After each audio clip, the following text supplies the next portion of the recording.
Representative Nancy Pelosi Democrat California and Senator Harry Reid DNY have told their fellow Democrats to stop talking about impeaching President Trump because they have come to understand that talk is not helping them with independence and is doing nothing to separate the president from his enthusiastic base of support. Yes, among Democrats, 71% want to see the president impeached if Democrats win control of the House. But among independents, the key swing votes Democrats must attract to retake either House of Congress, 54% say they oppose impeachment. But the most ignored figure in that poll is perhaps the most important. Among Republicans, 92% oppose impeachment, an indication of the enduring, unflagging support the president has enjoyed from those in his party. They have stuck with him throughout. In October 2017, when Trump's job approval rating was at 35%, the lowest of his presidency, 82% of those who voted for Trump in the 2016 presidential election said they would vote for him again. Neither the Stormy Daniels saga, buoyed by $175 million in free media for her attorney, nor the Russia collusion investigation has done anything to harm Trump's standing with his supporters, according to a recent USA Today Trump voter panel. Trump's supporters see him as a man who keeps his promises and disrupts the swamp. They like that he has put in place a conservative Supreme Court justice and a record number of federal appeals judges in his first year. They love that he pulled out of the Paris Climate Accord, the Iran nuclear deal and the Trans-Pacific Partnership, and that he has cut nearly twice as many regulations as promised, all despite unprecedented obstruction and resistance from Democrats and a handful of recalcitrant Republicans in Washington and beyond. Midterms are base elections.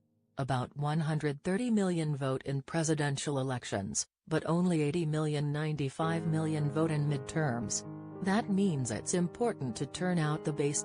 We're told repeatedly Democrats are beyond fired up to vote in November. But there is little evidence those who don't generally vote in midterms are angry enough about Trump to make the extra effort this year, and there is growing evidence Trump is in the right place on the right issues to hold or perhaps even expand his base. In fact, after 500 days in office, President Trump has the second highest own party approval rating since World War II.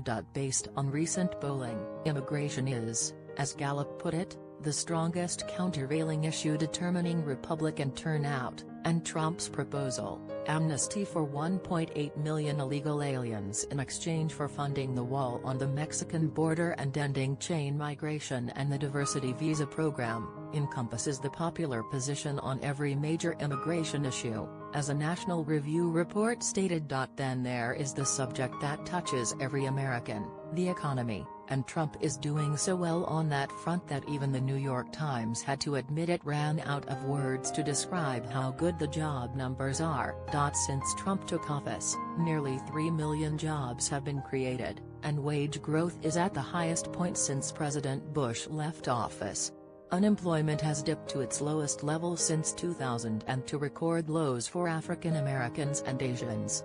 Manufacturing jobs are increasing across the country, and 2/3 of Americans say the economy is good. On top of that, efforts by Obama supporters to give their man credit for the economic numbers have crumbled in recent months.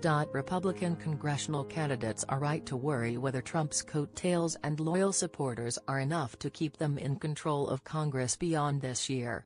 The Senate seems safe for now.